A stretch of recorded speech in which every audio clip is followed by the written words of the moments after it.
Bag, let's start the fucking show, huh?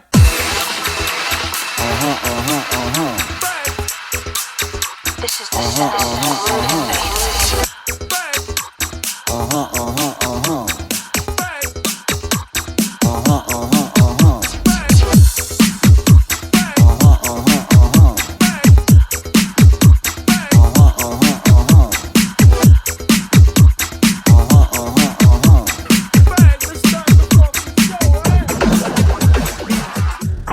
Welcome, everybody, to another episode of the No Name Pod with me and Wasted. Tonight, we're going to talk about some guys. What do Ambrose Bierce, Stephen Koecher, D.B. Cooper, or even Richey Edwards all have in common? They all disappeared without a trace, never to be heard from again, some of them under mysterious circumstances. We'll get into their stories and their backstories and what possibly could have happened to these guys and why they did what they did. Or did they do it to get away from everything? In the case of Richey Cooper, D.B. Cooper, who was he? Was he a former soldier? Was he just a regular guy? Did he survive? Did he die? Stephen Koecher is an American, parked his car, disappeared. And then, of course, Ambrose Bierce is a famous Civil War era author who basically walked into a field and died. So let's get right into it. I'm going to introduce Wasted now. Wasted, how are you? All right. How's it going? Perfect. You're back to the cans this week. Yeah, it makes a louder noise. What have you been up to? Not much. Just I was following the Taiwan election. So everything stayed the same basically. The same party. The DPP got in. So I think maybe and what's can that? Expect. The EPP? Sorry, the Democratic Progressive Party. It's the same party that was has been in for the last 10 years or something. Yeah. So basically, everything will stay the same in terms of their stance on, being independent of China and their democracy. There are a couple of other parties: the Kuomintang, KMT, and the TPP, Taiwan People's Party, which were more open to working with Beijing, but they were still pretty, they didn't want to go in, but there was more like a route to Beijing taking over. But it stayed the same, so that will annoy the China. That will annoy China, and probably they'll do more sanctions. So it's kind of good in one way. But it's also bad in another. As in, on the day of the election, they put this. Remember the missile alert? Yeah. Alert on the day, but it wasn't actually a missile. It was just a satellite missile. It was a missile satellite. It helps guide the missiles. It was more like a warning or a threat. So they put this sort of satellite up in the south. Who was it a warning from, or who was it a warning to? It was a warning from China to Taiwan voters that if you vote for the Democratic Progressive Party, then we're going to be invading. I mean, they want to, but they just can't. It's not that easy to do a sea invasion. You can't just drive your tanks across the land. It's a pretty hard thing to do. And then there's all these other elements of it. But yeah, so basically, democracy won, but that's not necessary. You see, in Taiwan, it's the cost of living crisis. The young people are more worried about their lifestyle. The cost of living is very high, and it's very hard to buy a house or an apartment or something. It's very expensive. So very similar. Very similar to here. Yeah. So the other two parties, they say if we work with China, then your cost of living will go down because we ought to be importing more goods from China and things like that. So also the young people look at sort of big metropolis cities like Shanghai. It has consumer capitalism and really good infrastructure. Everything's really modern. Big cities, modern cities, and then they compare their life in Taiwan, which is more sort of there's less control of you, but it's not as high tech as the Chinese cities are now. You know, it's a bit sort of, it can be shabby. I think Western people would call it shabby. That buildings are kind of old. You know, I mean, some of the parts of it is very modern. It's sort of like the 7-Elevens and the malls are okay, but there's nothing compared to the Chinese like mega malls and the infrastructure in China. When was the last time you went to a mall? I don't really go to malls. In China, they're absolutely huge. They're, you know, ridiculous. You know, all designer brands and stuff, like 4 or 5 levels, almost like a spaceship. They built one here, but you know, they don't really have the type of they don't have the type of like products or clothes and stuff that you really want. You know, like Armani and stuff. You know, and Gucci. You're not really going to, you know, buy that sort of stuff, really. So there's a kind of weird, it's either very luxury goods or it's like kind of cheap, kind of supermarket clothing or Costco, you know? Yeah. Costco. I went to a mall today, and I don't remember the last time I've been in a mall. I had to, there was a program happening that I had to go to with my family, and it was taking place inside a mall today, and I went in, and I'll be honest with you, it's been a long time since I've been in a mall, and it's like you say, like it's just nonsense in there with all these mid-range brand clothing of, you know, it's cheap, it almost looks like knockoffs, and people are walking around. Most people are just buried in their phones. But you know what? I'll be very honest here.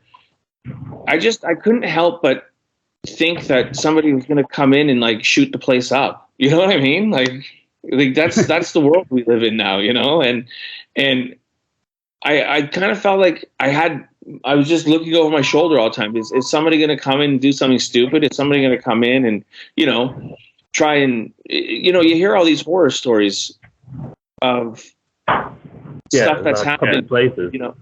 Yeah. So McDonald's as well. McDonald's gets hit all the time.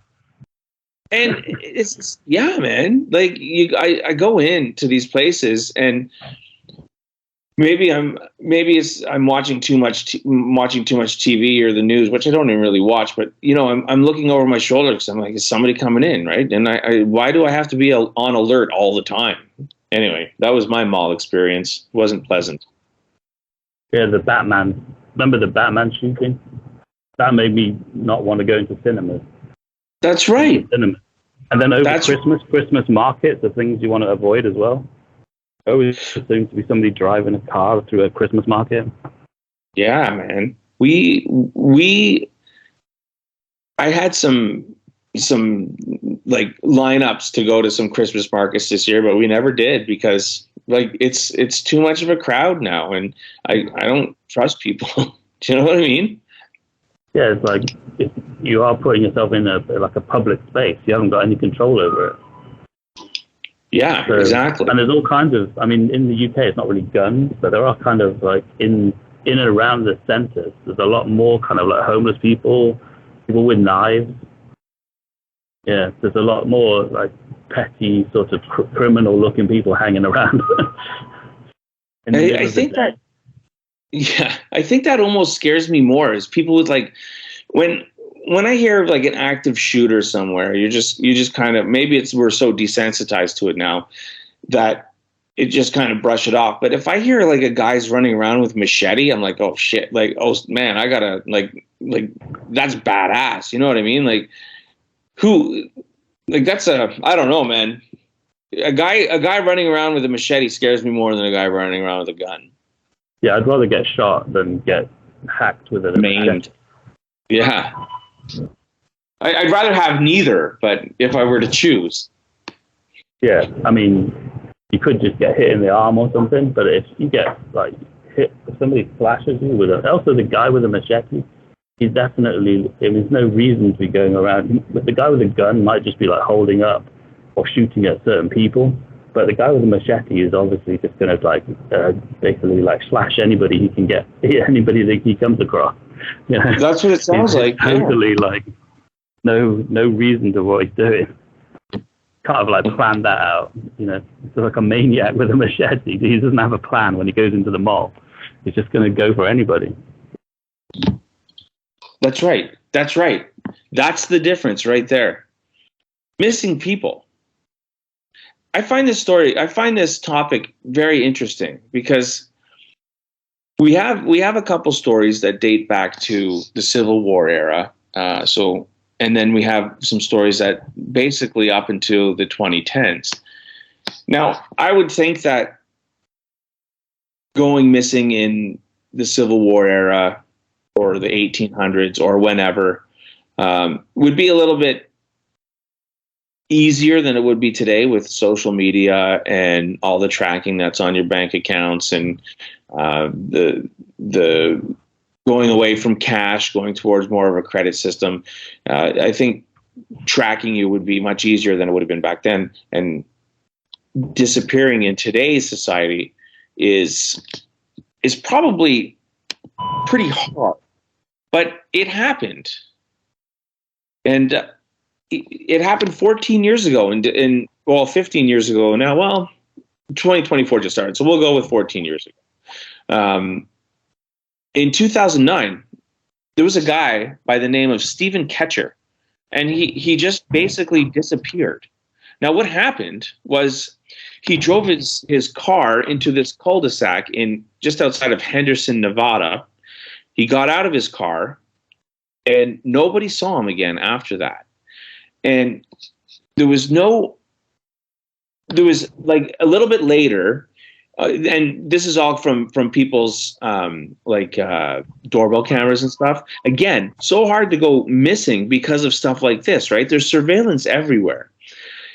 And it's not just on your person. It's whether it's people's personal security systems or security systems put in by the city or the county where you live, right?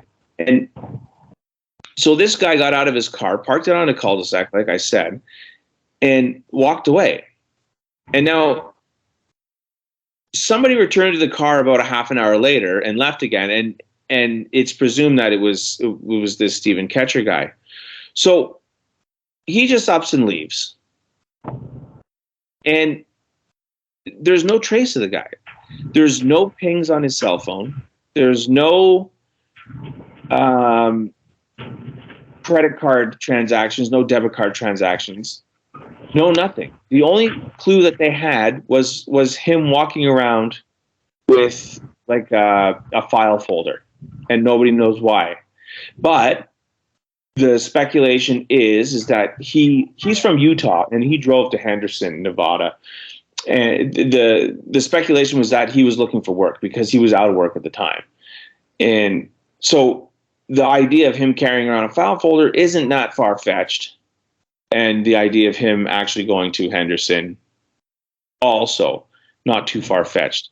But nothing from the guy. And they talked to, like, he was like a churchgoer, family and stuff. They talked to people in his family. Nobody could understand why. So they bring up the topic of the subject of possibility of suicide, and people just discredit that right away because he's not the type of guy that would do this. And this is what everybody says, and nobody understands what happened to this guy. Wasted. How do you just up and disappear? Well, I think from what I was reading is that he had he you said, he didn't have a job. And he was looking for work maybe, but he was also driving around like Utah and making these long distance journeys of like 1,000 miles. And so I think like there's possibilities that he was like looking for work. Wasn't he also distributing flyers of somewhere that he did kind of work, like almost like a freelance sales job? And then the folder suggested that maybe, like you said, he's like got his like CV and he's going around different companies looking for work. But he was also had a kind of hobby of like going to different sort of tracking down family members where they were buried and things. Did you see that? So he was probably going to like hospitals or cemeteries. So this all kind of maybe it's like part of the, as he's driving around, he's doing that as well. But that seems like a kind of like dark thing to do in a way. But he needed money. So I was thinking, was he doing something like illegal? You know what I mean? Like working off the books, or was he doing something in the sort of adult entertainment industry, or being like a courier of certain like substances and things like that? Could have been doing something like that. And he's in the Vegas area. Yeah, all of that was alluded to, and in their investigation, like, and especially going to a place like Nevada too, right? There's, it's known for criminal activity. So, but again, all of it was kind of like, as one of the quotes that his brother, I believe it's his brother, Rolf Koecher, and he's quoted as saying, "We've considered every possibility, but each possibility has a contradiction. Is it plausible that someone is walking down the street and suddenly they vanished? All clues are consistent with that, but that's not possible." The security cameras captured him, didn't they? Like in a mirror or something. The last two security cameras he was just him walking about, and then he was gone. But did he know somebody who he could go with, who would just take him into, a different area of life? So leave this all behind. I'll help you. You don't need to do anything. I mean, is he like gay or homosexual or something like that? Speculation. I felt like he got mugged though, because his phone was working like 2 days after, wasn't it? It's like somebody had his phone. So did he get it? Because he's going to all these dodgy areas and places, like in Vegas and Utah, and traveling and staying in strange places. He could have got like robbed, maybe even killed, and then they just disposed of the body. That's possible, but again, is it like to his family members' quote? Is it plausible? Like it doesn't. It's a random. Like, do people just get rid of bodies like that? Like, why would they get rid of a body? This guy was an apparent, like, and I don't want to disrespect him, but he was like an apparent nobody. He was like regular Joe, like me and you, right? Do you really need to just get rid of the body, or just leave him? Like, there's no if there would be no connection. Do you know what I mean? To you, no way to bring it back to you. He's just a regular guy. He's not, Sonny Corleone. You know what I mean? Yeah, he's not. But if they did something by accident, like if they tried to, they held him up and tried to take his money, and then he struggled and fought, and then they shot him by accident or whatever, maybe when they shot him, they just thought, oh, we'll just take him with him, and then they just drive 1,000 miles in one direction, and then maybe just dump his body somewhere, and they never found it. Somewhere in the desert, I was just going to say, the desert in Nevada is apparently littered with bodies, but that's something else. There's also been theories about Susan Powell and her disappearance. Did you read about that? Yeah, the Joshua Powell was accused of murdering Susan Powell. That's right. It seems like he disposed of the body in the forest, like he took his kids camping, and then it seems like he would have taken her body. But his dad was saying that Susan Powell was maybe having an affair with the Koecher guy. Right. Yeah. And they disappeared together. Yeah. But that's a very difficult thing to do because you haven't got bank accounts, and so unless there's he has some connection to like people who know what they're doing in a criminal way, it's very difficult to get like a new identity and a new, unless he's like, dancing in a male strip club somewhere off the books. Like, I don't know. But he seems like such a change from his actual life. Is there some kind of secret that he's not telling you about? He goes to church, he's looking for work, he's like interested in his family tree. But, does he have some secret that, like a gay lover or some ties to crime that he wasn't telling you about, or was he in debt and hadn't told anybody, and then they just killed him? When I first read this story, that's immediately what I thought. That was my first assumption, is that he owed money to some pretty seedy people, and they had taken them away. But again, that just like, But there's no evidence of that. there's no evidence of it, right? So There's no sort of letters, and his phone is completely clean, and his bank account showed none of these payments that he would. So, but there are homeless people. So that's another thing. The easiest way to disappear is just to leave everything and just become homeless, and then you last like a couple of years or something, and then you die. But then wouldn't a body turn up? Again, yeah, exactly. Now, I have no idea if you'll know how easy or not this is, but how hard or how easy is it to get a fake driver's license? I think that's easy. So if you get a fake driver's license, you can get a fake bank account. You can get a fake bank account. You can get a fake passport. You can get a credit card. You can get, if you have that one piece of identification, that's just a stepping stone to all the other identification that you would need to basically start a new life. Yeah, and also the vastness of America. You wherever he was living, if you go to another, maybe he's just in Vegas. I don't know, where did he actually originate from? Utah. Is that sort of across the same side, isn't it? But it's a different state. Yeah, they're right side. Yeah, they're very close to each other, Utah and so, yeah.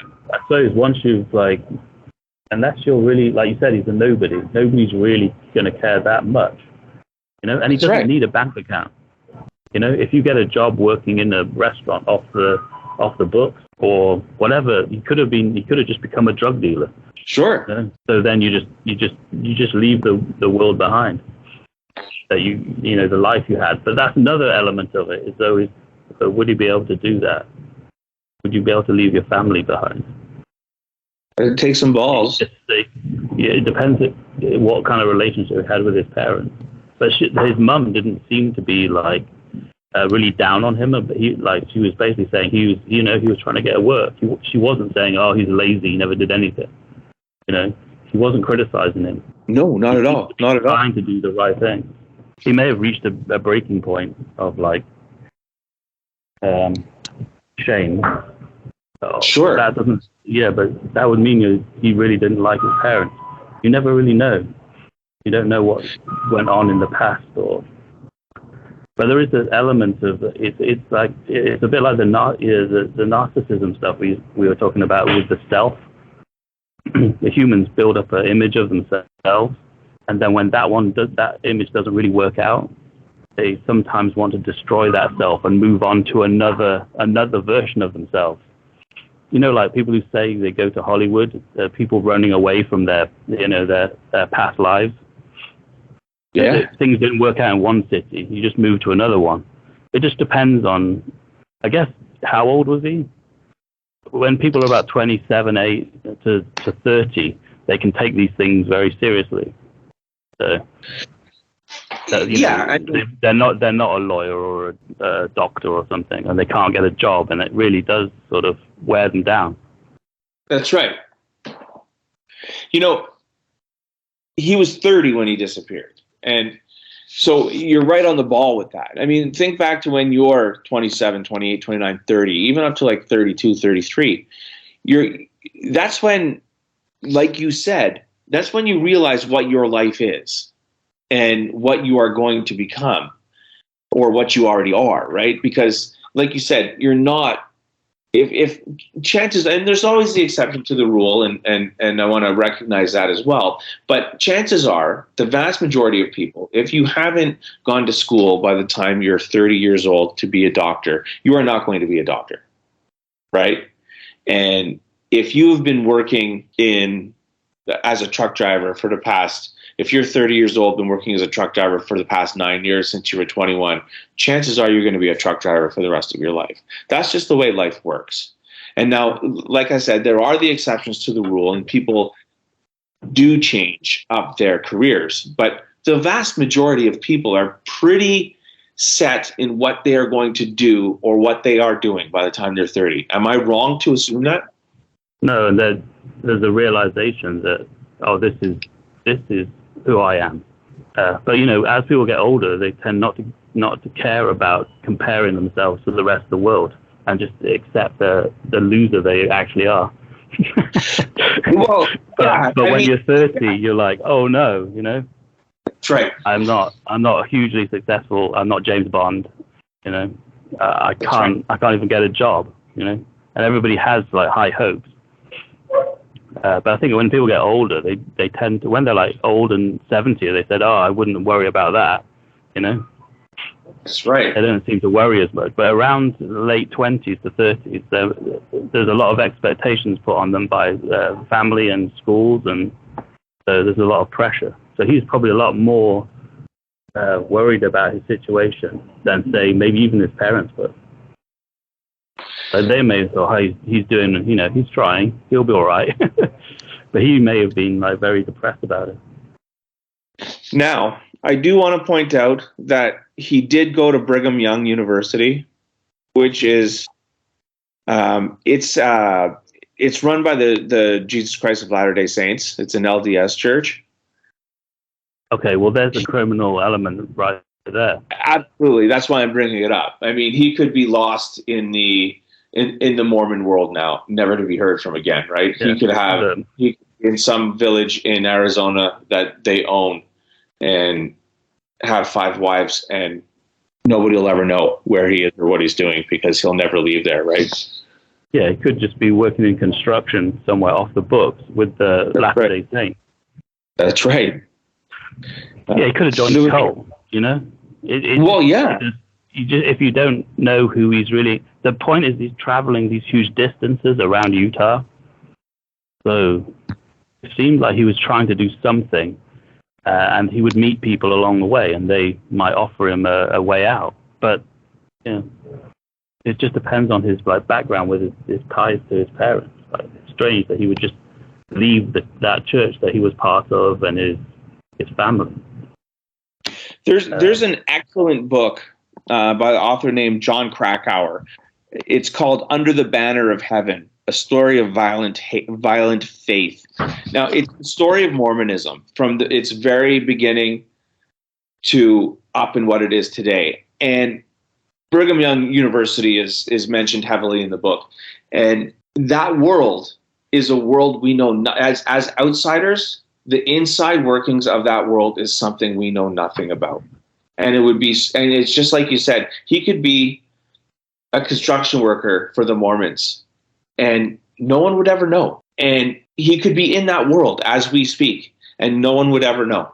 And I've seen documentaries about the Church of the Latter-day Saints, and they basically control whole cities. They own 80% of the businesses in places like Salt Lake City. Probably not Salt Lake City, but the Mormons, they're often very sort of political and kind of corrupt, as in they own all the businesses and the construction companies. So they make money off all the businesses in the area for the actual for the Church of the Latter-day Saints.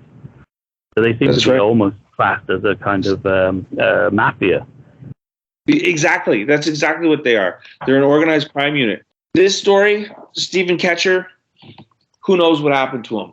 Is he a Mormon now? I don't know. Is he dead? I don't know. Is he alive? Who knows? Nobody knows. That's what makes this story wonderful, is that there's that element of not knowing at the end. There's no closure to it. He just completely disappeared, which is, there's different types of disappearances. Sometimes there's a reason. That's right. That's right. Now, one that does have reason is the D.B. Cooper story. I mean, D.B. Cooper, not the man's name, by the way. They don't know who he was. There's some speculation and thought of to who this man was, but as for confirmation of the man's name, they don't know. It was Dan Cooper, I believe, was the name on his ticket. Now we're going back to 1971, so passports, picture identification. I don't even think that was needed to get on a plane back then. I mean, it was the golden age of flying, right? Planes were big. Stewardesses wore no clothes or next to no clothes. You were greeted with a martini as you sat down, given a magazine to read. Like this was flying at its best. Yeah, he got a bomb on the plane, didn't he? He got a bomb on the plane. That's right. There's no security. That's right. This man, D.B. Cooper, Dan Cooper, he he was during a flight from Portland, Oregon to Seattle, Washington. So he demanded $200,000 in ransom and requested 4 parachutes to help him with his hijacking. Now, how he did this was he, like I said, got on a plane and he sat in his seat, and then he motioned for the stewardess. This is what they were called at the time, flight attendants now, but stewardesses back then. He motioned for the stewardess to come over and sit down next to him, and she did. And he gave her a note saying that he had a bomb with him, and he opened up his bag, and she saw what looked to be 3 red cylinders of something. So she assumed that it was dynamite. So they basically followed his demands, and like I said, he wanted 2 sets of parachutes, $200,000, equivalent to $1.4 million in 2022. So they thought that he was going to take a hostage with him. That's why he put the parachutes, but it was actually for the money. So he put the parachutes in the money, and then he jumped out with it. But in the meantime, he had asked the plane to be landed, and he let go of everybody on board except for the crew. So I think he loaded back up everybody onto the 6 crew members back up onto and that's when he jumped out, and he was never heard from again, and people don't know who he was. And there's lots of stories about this guy. There's lots of theories and hypotheses and conjecture. Now, what do you think, Waste? Yeah. Well, one of the interesting things is that when he got on the plane, when he gave the name to the airline, he said it was Dan Cooper, not D.B. Cooper. D.B. Cooper was just a mistake made by some journalist. And the name Dan Cooper is the name of a famous, French Canadian comic book, who's basically stars like a sort of ex-military skyjacker kind of hero. So a lot of people think that and there was one comic book that featured a story about a skyjacking where this superhero character Dan Cooper, he jumps out of the plane, and he uses the same method, as in the stairs get lowered and then he jumps out with a parachute. So that kind of that was like a detail that they found out later about the comic book, which kind of pointed them towards Canada and the French and Belgium kind of parts of Canada. And maybe, so they were sort of saying maybe it could have been, somebody from the Canadian Air Force, who at the time there were a lot of them getting laid off, so they had no money. So it's possible that is one of those. And another suspect was Dick Briggs. He was supposedly like a dealer, and he was had a fast car supposedly, and he was driving up and down. And when he was drunk at parties, he used to claim that he was D.B. Cooper. But I guess what I noticed is that he says he's D.B. Cooper when he should know that he's not D.B. Cooper, he's Dan Cooper. Anyway, it turned out this one of his clients came forward and said that he knew this guy Dick Briggs, and he was called Ron Carlson, and he took a lie detector test, saying that I knew Dick Briggs and he could definitely do it. But when they looked into the background of Dick Briggs, even though he claimed that he was some kind of super soldier, and he had all these party tricks, he could put a pin in his arm of his skin and move it up, and so it'd come out in his nose or something like that. Basically just like a party animal, and he just turned out to be a sort of they called him a braggart weekend warrior with a fast car. So he was like a red herring, even though the Ron Carlson guy, who was his client, basically passed the lie detector test. He really did believe that it was him, but it turns out that he wasn't really as calm. The guy on the plane was supposed to be very, very calm and very nice to everybody on the plane. And he said that, on the plane, D.B. Cooper said that, he had a vendetta, but not with the airline. But, the hostess that he was working with said he was very nice, and he was very, very relaxed. And he had a bourbon and a 7-Up on the plane, So he was pretty nice to everybody. I think you talked about the stewardesses. He let most of the stewardesses go. He only took a very, a couple, a few of the crew that he needed. he let whoever wanted to get off get off. That's right. Yeah, he wasn't interested in harming anybody. Yeah, and he's very casual. It's very easy for him to pull off this thing. That's what led to the Robert Rackstraw being considered. That's right. Yeah, Robert Rackstraw. Yeah, yeah. He was in Vietnam in like '69 with somebody called Rick Sherwood. He was like his buddy when he first got there, and he flew all these like high risk missions, scouting out areas where you could easily die, and he seemed to be very able and very trained. But he came into this division, and everybody seemed to think, oh, this guy's crazy and really good at this military stuff. And but in '71, when he got back, they kicked him out of the military because he'd forged his transcript, something about his high school education, and he was very, very angry because obviously this was like his job. Like his buddy, like Rick Sherwood, said that he was definitely like going to make a career in the military, and he was never going to like not. And he basically sent letters to the military saying that if you don't let me back in, I'll become a big problem to you. So there was a sort of, talking about a vendetta on the plane matches up with his letters that he sent to the military in '71, which was the same year as the hijacking. So if he was doing it, he was just doing it for the sake of it, and also they'd cut his money, so he needed money. Yeah. And then he also seemed like a kind of like the psychologist who looked at him said he was basically a sociopathic narcissist who was very highly skilled. But he like even when he worked with his family, basically he defrauded the family business. So, and then in the end he got accused. He actually killed. They say that he was accused of killing his stepfather over this kind of defrauding the family business. I mean, I think it's kind of like a construction job, so it really suited what he could do. But he could do everything. He could fly helicopters, jump out of planes, So he seemed highly trained, but just came out of nowhere. But he did get accused of murdering his stepdad, but he did get ultimately exonerated in court. They couldn't prove it. That's right. He didn't seem to be bothered by it, and his wife seemed to be claiming that she could imagine him the type of person who could kill his stepdad and never ever think about it again. Maybe because he'd kill people in Vietnam, and it could be. He was exonerated in 1978 after there was no direct evidence of his involvement found. And then in 2016, thanks to the documentary on the History Channel and along with a book, he was reemerged as a suspect, and that caused a lot of strife in his life. Like he lost his job over that, which is pretty crazy. And I guess he died in 2019, right?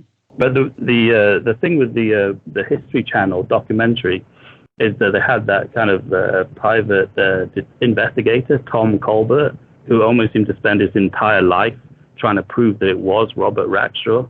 That's right. That did it. He had this like History Channel documentary, and then right at the end of the documentary, the FBI brought in this stewardess from the plane who said that the person they thought it was Rackstraw didn't look like this.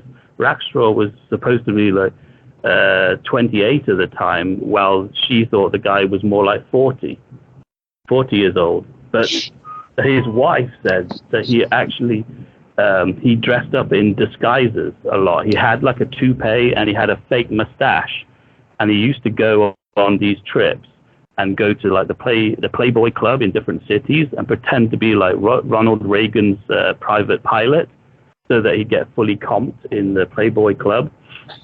So he was using, and she said that maybe that he had slicked back his hair to be, he's normally blonde with a blonde mustache or a fake mustache, but he maybe slicked back his hair and made it like black, and he dressed like a businessman. So maybe made himself look older. But it seemed like the FBI wanted to squash this case, because the day after the show aired, they basically closed the case and said there were no more leads. So that kind of played into the fact that Rackstraw flew helicopters for the CIA in the Iran-Contra. In 1975, he was basically flying helicopters in Iran. for the CIA or the military. And this seems to be one of the reasons why they covered it up. They didn't want him really going to prison and talking about what he did. That he was basically working for the CIA. Interesting. If you go to the Wikipedia page of D.B. Cooper, they have a mugshot of Robert Rackstraw beside the composite sketch of D.B. Cooper. They look similar. The eyes are the same, which is weird. Like, you look at it, their eyes are very similar. Could it have been this guy? You know, it's hard to say, right? There's so many. They have so many suspects. Yeah. They had like 30 suspects or something. They all have like military background, and they all get ruled out by one thing or another. It's just a few of the things about the vendetta. They seem to coincide with the 1971 date, you know. But there was somebody else. I forgot his name's like J. Coe or something like that. He actually had been caught doing this same kind of like skyjacking thing, and he got like 500,000 from the government or the authorities. But he claimed to have like a solid alibi in 1971 for that particular one. So that's another one that could possibly be him. Because his alibi, I don't know how solid that was. So there were a lot of people, there were so many suspects. And everybody, there's this thing called CooperCon, where they're still like, you know, they all go to this CooperCon thing, and they all still have theories about who did it. The problem with Rackstraw was that he was very coy. Whenever he was asked these questions, he never really outright denied. They said they would always ask him like, "Are you, D.B. Cooper?" And he said, "I could be." He seemed to like enjoy the attention that he was getting, and it seemed like he knew that he would never really get caught or something. So he never really helped them very much because he was always playing around with them. Like, he wouldn't say outright that he wasn't. He seemed to like the idea that he was. But there was lots of different suspects. The list is very long of suspects. There's even a woman on the list. There's a couple women on the list. Barbara Dayton. She's a recreational pirate. She's a recreational pilot and University of Washington librarian who was named Robert Dayton at birth. So she was born a man, I guess, and served in the U.S. Merchant Marine and then in the Army during World War II. Is that the transgender one, the one that changed their sex? Yeah. So she underwent gender reassignment surgery in 1969 and changed her name to Barbara. And she's believed to be the first person to undergo this surgery in Washington State. And she claimed that she had staged a hijacking 2 years earlier, presenting as a man in order to get back at the airline industry and the FAA for rules and conditions that prevented her from becoming an airline pilot. So as she said, the ransom money was hidden in a cistern near Woodburn, Oregon, a suburban area south of Portland. That's another thing. They never found the money, did they? Apart from in 1980, the money was found in Vancouver. And they found a parachute or something as well, like in later investigations. But it's hard to prove that a bit of sack was like actually the parachute. But yeah, there was the money thing is what stimulated a sort of more interest in the case in 1980. But the thing is, D.B. Cooper became like a folk hero. So you had like that person like Dick Briggs. They want to be D.B. Cooper.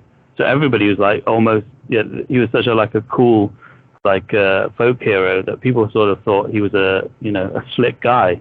So being D.B. Cooper wouldn't be the worst thing ever. It'd be kind of a cool thing to be, which sort of muddies the waters sometimes. People are actually saying, like you just said, that woman or the transgender woman wanted, she was admitting to it. So she was admitting to it, but she recanted her entire story basically after learning that hijacking charges could still be brought to her, even at the such an advanced time. And also, I guess according to witnesses, she didn't match the physical description very closely, so she was discredited pretty quickly. But see, with the Rackstraw case, it has all these different layers. Like the code break, Rick Sherwood, his buddy in Vietnam, he was like a code breaker in Vietnam, and they used this kind of sort of special code, where A is 1 and B is 2 and he is 3, and then they basically found evidence that Rackstraw had been sending these like taunting messages to the police or the authorities, saying things like, please tell the lackey cops DB Cooper is not my name. I am Lieutenant Robert Rackstraw. DB Cooper is not my real name. Basically, if you add up the number, if you add up the totals of the letters in the first part, they equal where he admits that his name is Lieutenant Robert Rackstraw, and this was a known code system in Vietnam that Sherwood and Rackstraw used together. There was this proof that Rick Sherwood, in the documentary, looks very confident that it's definitely Rackstraw. It's Rackstraw all the way, sort of thing. And actually, more recently, the FBI and CIA now after his death, they now agree that it probably was Rackstraw. So basically, until he died, they denied it and tried to cover it up. But as soon as he died, they said, well, it probably was actually. Interesting, right? Because that goes back to what you were saying, that he could, he's such a, he was so good at his job during the Vietnam War that he could have been recruited by the CIA or FBI afterwards and was doing covert missions for them. Therefore, they didn't want to release his name, right? And once he's dead, he also stole he didn't steal a plane, and he also eventually did get he got convicted of stealing a plane and forging checks in '78. I think when he was basically a sort of gun for hire. It seemed like he would like go on these crazy missions, and he eventually did 2 years in jail. So he's a bit of a wild guy, just exactly the type of guy that would hijack a plane and. Sounds like it. But who knows? It's still one of those things. There's so many suspects, but it's the vendetta thing that really got me. It just coincides with the same year that he's sending letters to the military saying, I'm going to get you back. And then when he's on the plane, he basically says, I've got a vendetta against them, but it seems to fit. The idea of him being Robert Rackstraw makes more sense. The more that you read into this case, it definitely seems like it could be him. Like you said, he fills all the holes, right? And even though nothing came about it initially, I think going back and looking at it, that it's pretty fair to assume that Robert Rackstraw was DB Cooper.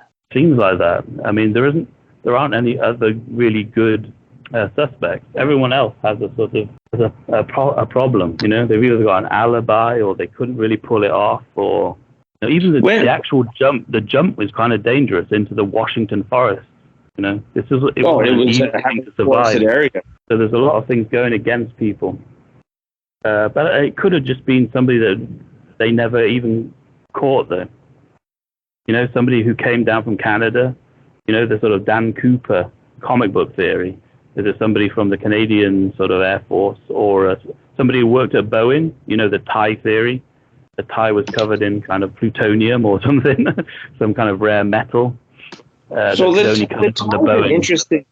tie is a very interesting piece of evidence. Now, you know a little bit more about it than me, but just from my digging, there's a man. This article just came out this week, actually, the second week here of January. And there's an amateur sleuth. He's trying to sue the FBI. His name is Eric Eulis. He's 52 years old, and I guess he's investigating the DB Cooper mystery, and he's trying to sue the FBI under the Freedom of Information Act to release DB Cooper's, he wore a clip-on tie on the airplane, and they held that piece of clothing as evidence afterwards. And now he's trying to sue them to release that tie because it will contain evidence of the man's true identity. And to your point, Wasted, yeah, they can point to, they could say that they can point him to being in Seattle, and they can point him to working at Boeing, right? Because of some stuff that was supposedly found, some traces of some substance that was supposedly found on this man's tie directly coincide with something that's produced in the Boeing plant and nowhere else, I believe.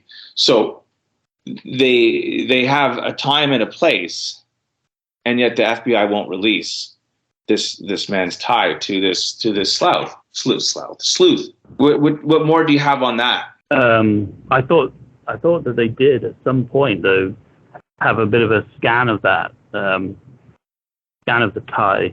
Like in the documentary, it does talk about them by looking at the tie, and it did have some kind of substance on it that came from either the bone factory or some chemical plants in Canada. I don't know. Maybe it got taken into evidence, and now they want it to be re-released.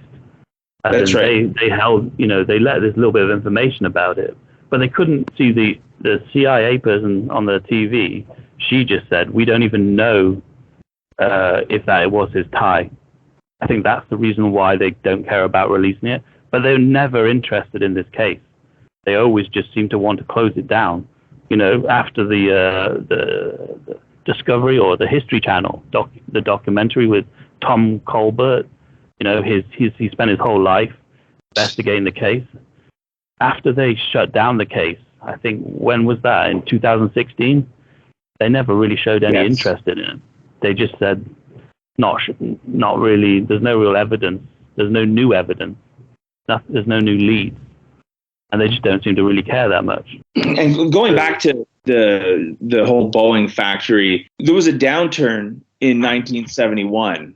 I guess there was a whole bunch of layoffs, and it's reasonable to deduce that D.B. Cooper may have been part of that downturn, which is why he would go on to hijack a plane, right? A Boeing aircraft. Yeah, and layoffs from the Canadian Air Force. That's right. So there were kind of people out of work with who would need money. So I mean, it was like 1.4 million, wasn't it, in today's money? It wasn't nothing. And it seemed like if you got laid off from the military and you weren't really getting a decent pay, you could be angry enough to do something like that. Absolutely. But that's also like Robert Radstraw's tale, as in because he was laid off from the military, he seemed to end up in doing a lot of like crime. But he seems like a proper like criminal, with a sort of military training and a criminal mind. I mean, the thing about Reagan pretending to be Reagan's pilot so that he could get like fully comped at the Playboy Club, he's totally like off the charts in terms of being deceptive. But yeah, it could be some unknown person who just like, once you got the 1.4 million, you should just disappear back to Canada and nobody ever know. In closing on this, we didn't touch upon it. We did briefly, but really no evidence was found other than a placard with instructions for lowering the aircraft stairs. And then that was in 1978. A hunter found that. And then in 1980, an 8-year-old found 3 packets of ransom money in the sand. That's all that's ever been found as evidence. And maybe a bit of the parachute. I don't know if they ever proved that, though. They did find some debris that they were pretending, or they were trying to say was maybe the parachute in that sort of Washington area. But it was so long ago when they found it. It could just be a sort of bit of a bag or something. And they found a metal bar or something that they said could be from a parachute. He did actually jump out of the plane above in that Washington area, didn't he? It's not like he didn't jump out. So somebody had landed there. And that's another thing too. People say that he could have. I mean, it was a heavily wooded area in the Pacific Northwest where he jumped out, and I guess the weather wasn't all that cooperative either, right? There was a storm going on, so other experts said that he wouldn't have survived. That's right. Said he was dead. His body just decomposed into the forest. It's very hard to find. Well, I mean, if it's on the interior, right? There's places where humans just haven't been, right, for thousands of years. I don't know about in the Pacific Northwest, but in the Canadian Pacific Northwest, like in British Columbia, in the BC interior, there's stretches of that interior that haven't seen human activity in like a millennia, right? And I'm not even exaggerating. But animals right? like drag things off, don't they? Sure. Like Absolutely. the Brian Laundrie in Florida, when he van life, he killed his girlfriend and then drove back to Florida, and he ran off into the swamp and just died in the swamp.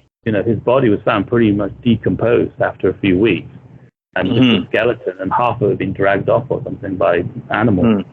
Now, ever since I heard this case a long time ago, I've always wanted to just imagine that he got away and he lived out his life on that $1.2 or $1.4 million that he managed to swindle out of whomever he got it from. Because Robert Ragshaw was living pretty pretty leisurely lifestyle. Wasn't he like fixing boats in some kind of marina or something? It seemed like he didn't need cash anymore. When they were much later in his life, when he's older, they're like hunting him down in that documentary, ask him and stuff. He's his lifestyle is pretty good considering they didn't really ever have a real job, and his only job is like working on boats, just doing odd jobs around the on the sort of yachts and things. I don't know where he got the money for his lifestyle, because he did actually kind of drop off and become like a normal family man. Like he stopped doing missions and stopped doing crime past like 1980. He had a family and a normal life. He did, He didn't seem to be still like taking risks anymore. So it suggests that he had some money somewhere, if you ask me. No, they definitely never know, because he died and he wouldn't admit it. This might be folklore, but on his deathbed, didn't he say to one interrogator that he was afraid of heights? Oh yeah, that was one of his witty. He made all these witty kind of comments when asked about things. Like I said, he would say, they would say, are you D.B. Cooper? He said, I could be. I mean, if you look at the evidence. Yeah. That's why the CIA are following me. It's because I fit the profile. And he also said, what did you just say? He said, oh, no, I'm afraid of heights. Obviously, he's not afraid of heights because he's a paratrooper. Yeah. A military paratrooper.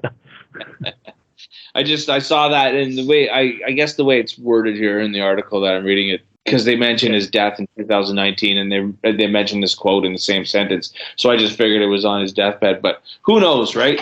The whole Robert Ragshaw story is a mystery. Yeah, he did give a lot of those kind of Johnny Depp style answers. You want to talk about Richey Edwards? Yeah, well, he's the sort of one of the biggest disappearances in rock that I know of. He disappeared in 1995, February 1st. He's in the Manic Street Preachers. They were just about to go on the US tour to support the Holy Bible, their third album. I guess you see the first three. They're basically like kind of like Nirvana. They're not really a Britpop band. So their first three albums are more like punk rock or hard rock style albums. And the lyrics are often, they dress like they're in Motley Crue, but they have very political lyrics or deeply personal lyrics. So they're very dark. So Edwards on these three albums seems to be on basically a downward spiral. It's kind of like Trent Reznor. But the lyrics are a little bit more subtle and cryptic. But he did write 80% of the lyrics on the Holy Bible, which is similar to In Utero, as it's seen as some kind of suicide note in a way. It has lots of different, he's talking about, he identifies with anorexic supermodels and corrupt political leaders. There's one song about his anorexia. So he was actually depressed and anorexic and all these different things, but he was quite eloquent and enigmatic in interviews, as in he spoke quite softly, but when you read the interviews, he sounded quite fired up about certain political things, or supposedly they say he's one of the first people who actually talked about depression openly. This is in the 90s, but it's just one of those things where there's so much evidence in the history of the band and Richey Edwards in particular that he would actually maybe commit suicide. Just the most famous thing is for the first album, when the journalists were saying that they weren't a real band because they were a little bit like DIY they kind of constructed and read rock history, so they knew how to dress and and how to behave as like rock stars, but they really came from like some like small mining village in Wales. But they wore like leopard skin fur coats and eyeliner. They looked like they're in Motley Crue or Hanoi Rocks or something. But when they kind of like doubted their sort of, I think the journalist was Steve Lamack, he doubted their punk rock authenticity or something. So Richey carved like 4 real in his arm with like a razor blade, and this was on the front cover of all the magazines. So he was good at like causing controversy and like, but it was all kind of very, very dark. And maybe the second album, the lyrics were always about stubbing cigarettes out on his arm. So he was basically a cutter, and he used to talk about how cutting like helped him get through life. So he's a very dark kind of character. So you would never really, be surprised if he actually committed suicide, even though he gave, statements saying that he wouldn't really do that. So there's definitely a lot of things leading up to, the 1st of February 95, when he basically left the Embassy Hotel in London. We were supposed to be getting on a plane, I think that day or later on, with the rest of the band, but he drove back to his apartment in Cardiff, and then basically he was missing. Yeah, and he had been taking $200 or £200. I don't know what it was, out of his bank account for 2 weeks prior to his disappearance, every day for 2 weeks prior to his disappearance. And there was some story about him buying a desk, and he needed to pay for that desk. So that's why he was taking out the money. Yeah, or it could have been for the tour that he was going on. So that's a speculation. Yeah, it's the sort of thing where some of the evidence shows that, buying the desk meant that he didn't want to kill himself. He was planning to have this desk, paid for, installed in his new flat. But then there's another report saying that there's no paper trail of said desk, right? So yeah, he never did actually pay for it. Right. And if it was delivered, he never actually paid for it. Even if it was going to be delivered, he never made the payment. But yeah, it's sort of like a minor thing.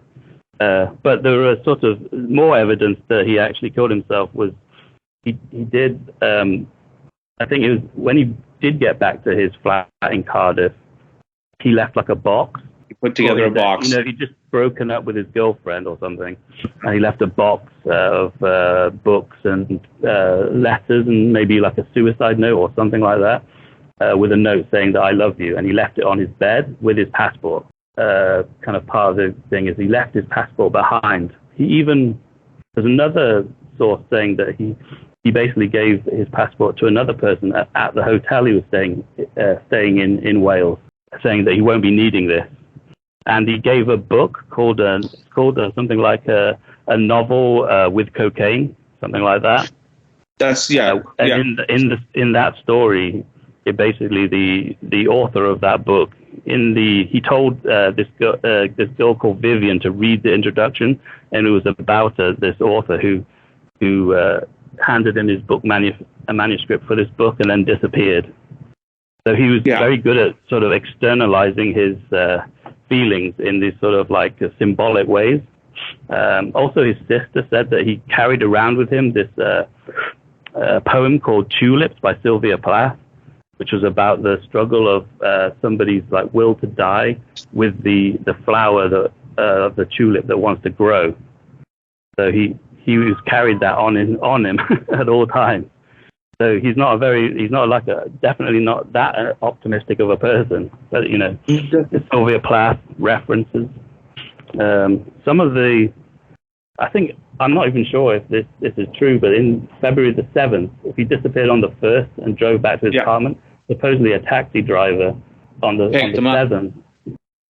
Yeah, he took a tour back to his his family home, like in Blackwood, and through the valleys.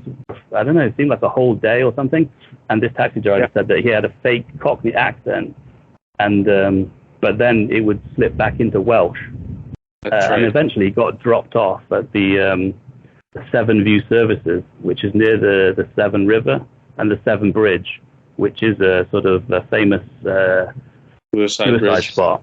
Yeah, if you jump off that bridge, the currents will just take you. So that's one of the bigger clues, or people think that that's one of the clues. There's a few sort of discrepancies in the time that he crossed over the bridge into Wales, from England into Wales, on the, using the other side of the Severn Bridge. The 2:55 p.m. time was wrong, and it was like a 24-hour clock, so he maybe crossed over later. So, but I could almost see it taking you much longer to get back from London to Wales than if you stopped off somewhere, like in a hotel overnight, halfway there, maybe in Bristol somewhere. You might be crossing over at 2:55 a.m. I don't see the huge relevance, other than there was, I think a postman said that he saw him walking the bridge, something like that. So maybe that timeline doesn't fit what he was saying, that he saw Richey walking the bridge, in the afternoon or something. So that's most of the stuff which would lead you to think that he killed himself. I mean, they released in 2010 the Journal for Plague Lovers.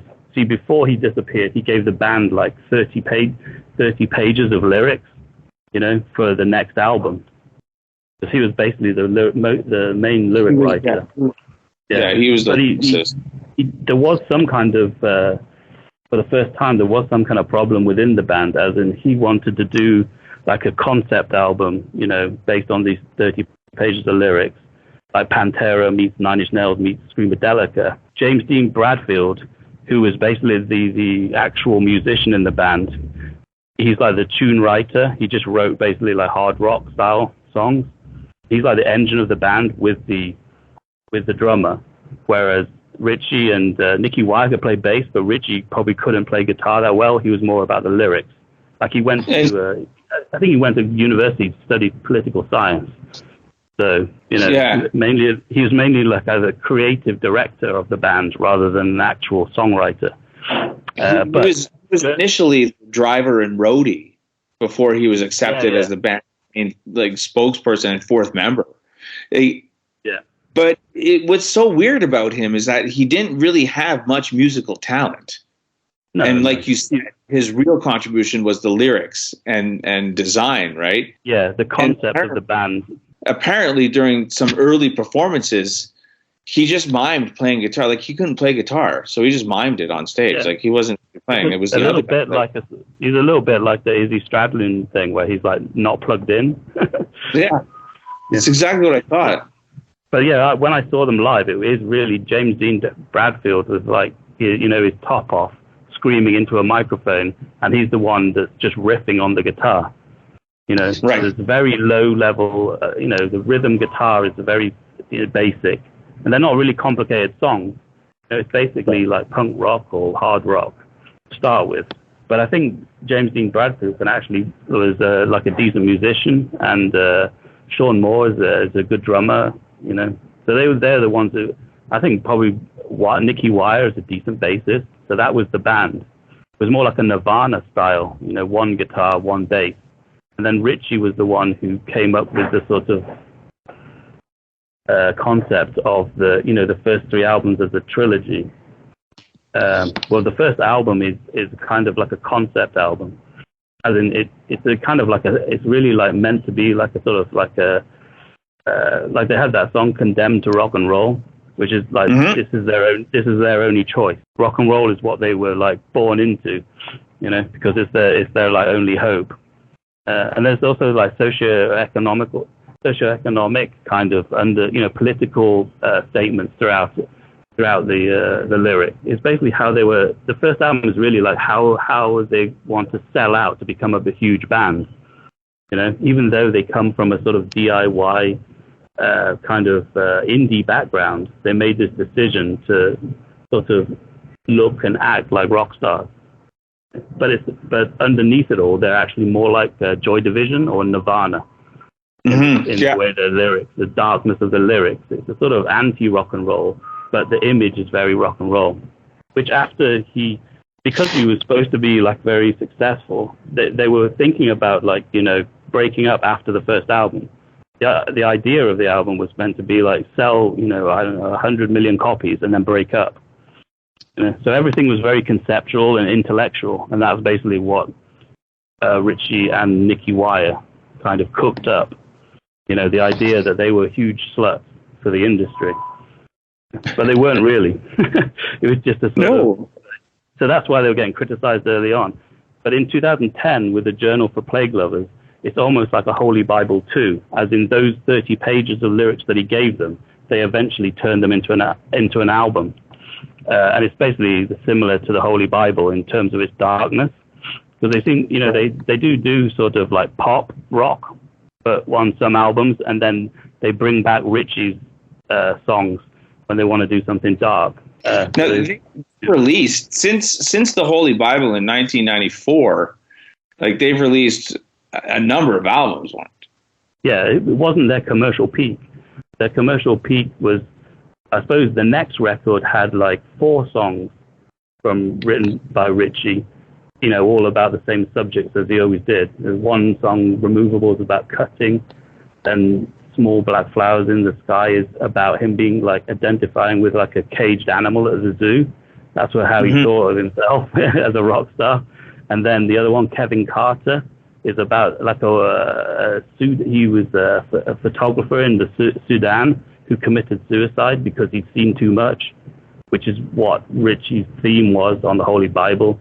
As in, they went on these world tours and they went to like places like Thailand where he'd see like, little boys being sold on the street, like prostitution. He just basically, from an idealistic point of the first album to the Generation to Holy Bible, it's like a downward spiral, total like loss of his idealistic kind of political ideas to basically where he's just sort of self-obsessed and hates himself.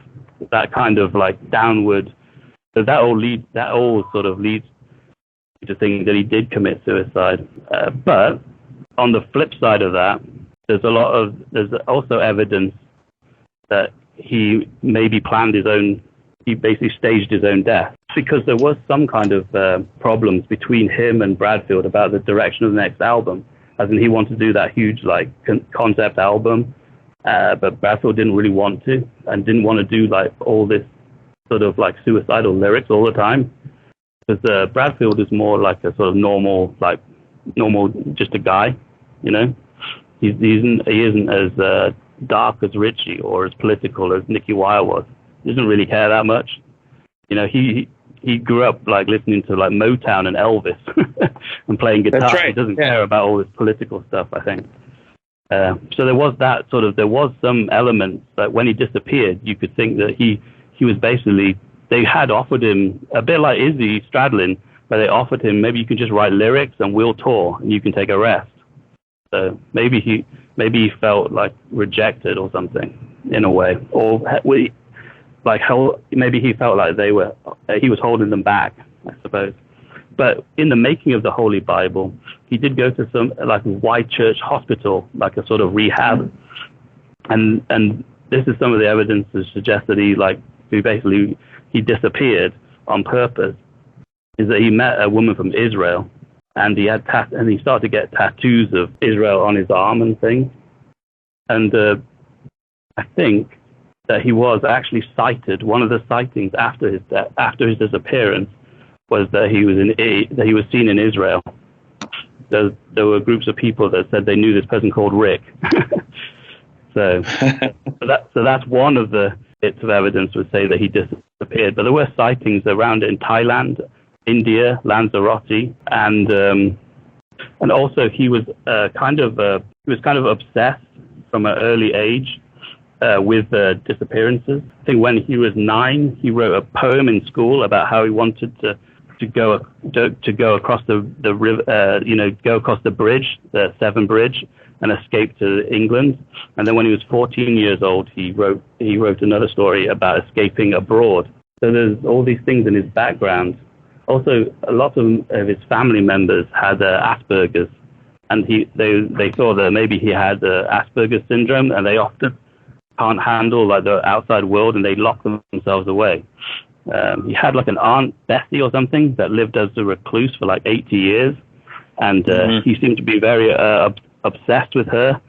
And he basically was a recluse himself.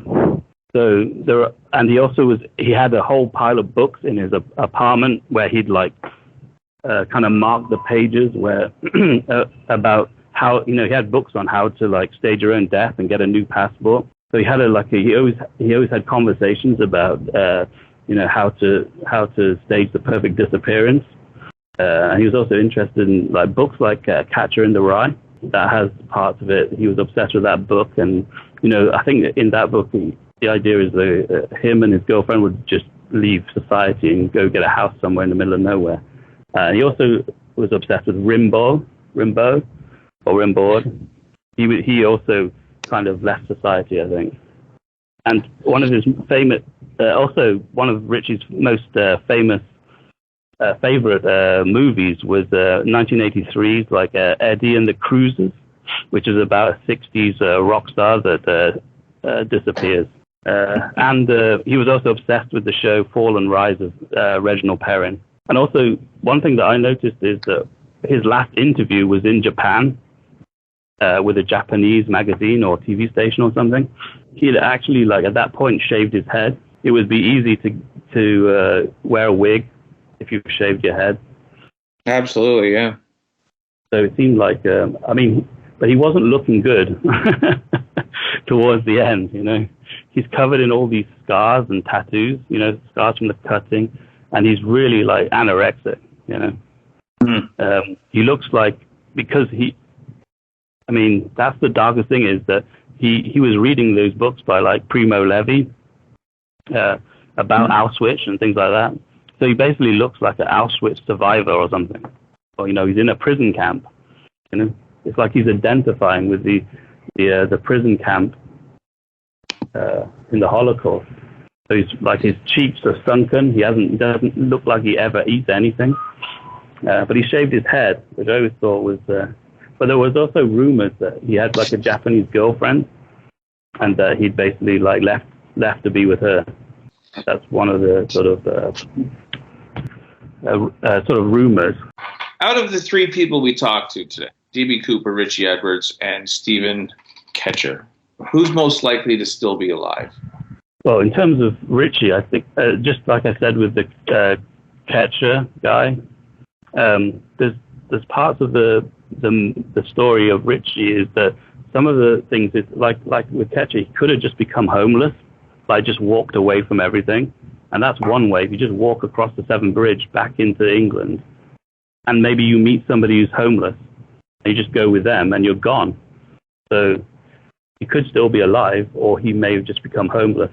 Another two things is that if you commit yourself, which Richey talked about, he could always commit himself if he wanted. If you commit yourself to a mental asylum, they can't legally say that you're there. And he also talked about a Buddhist retreat. If you go into a Buddhist retreat and become a monk, they don't disclose your identity. So you could just live the rest of your life in a Buddhist retreat. So I think there's some possibility that he's still alive. He was declared dead in 2008, November 23rd, 2008, I think. But the case remained open because his sister just doesn't believe that he'd actually kill himself.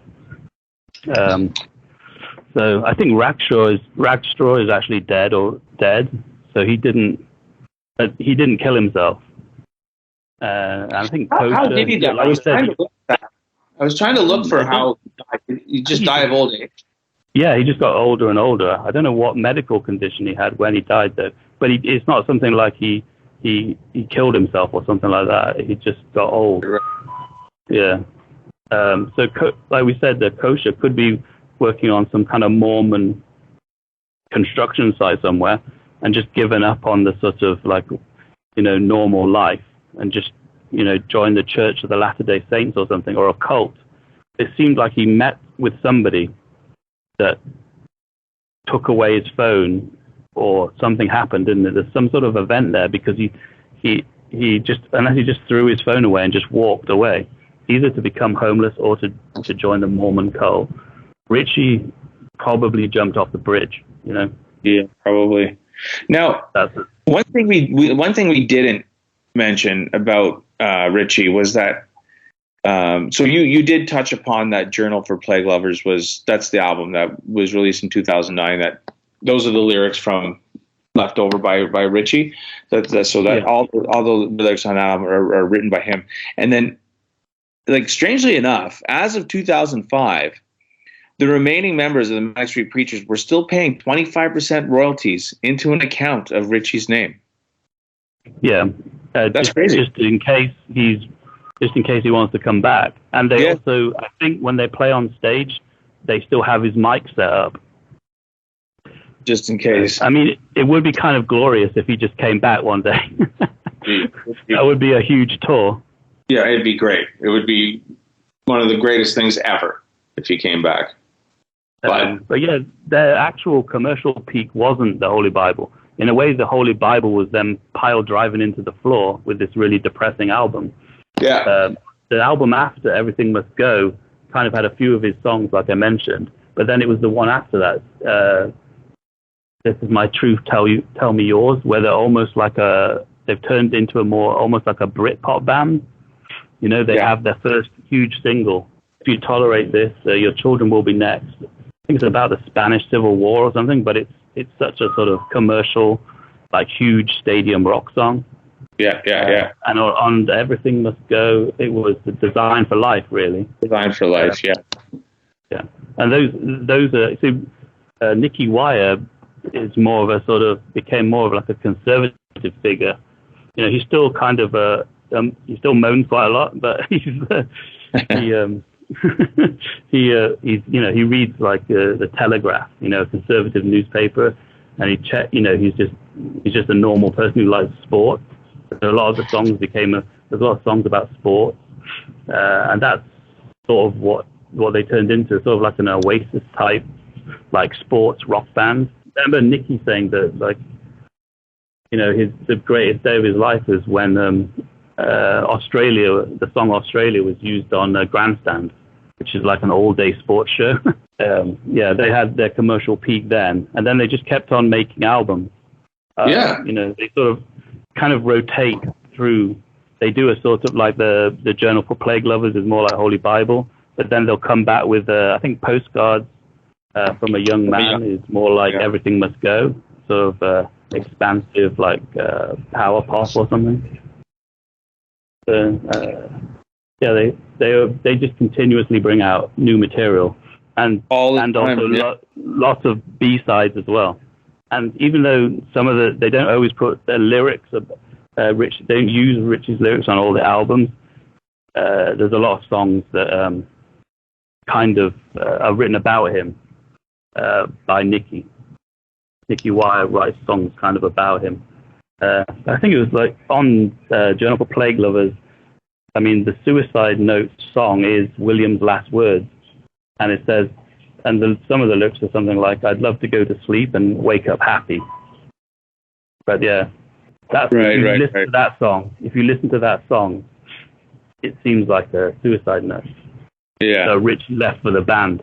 It's hard to see it not like that. So it seems more like he went the sort of Sylvia Plath route. You know, he's kind of like a romantic in that way. Sure. I mean, he is all the hallmarks of being quite the romantic, 100%. But with that, Wasted, we've everything that begins must come to an end, and we're at that time once again. We've had another wonderful show. Thank you for being here, Wasted. It's always a pleasure. I enjoyed talking about people disappearing tonight and disappearing basically from the face of the earth. On one hand, if we want to talk about romantics, it's the most romantic way to go out. It's just so much mystery and unresolved questions about what happened. I think it's something that we've all thought of in our time. I think it's something that we've all romanticized about in our time.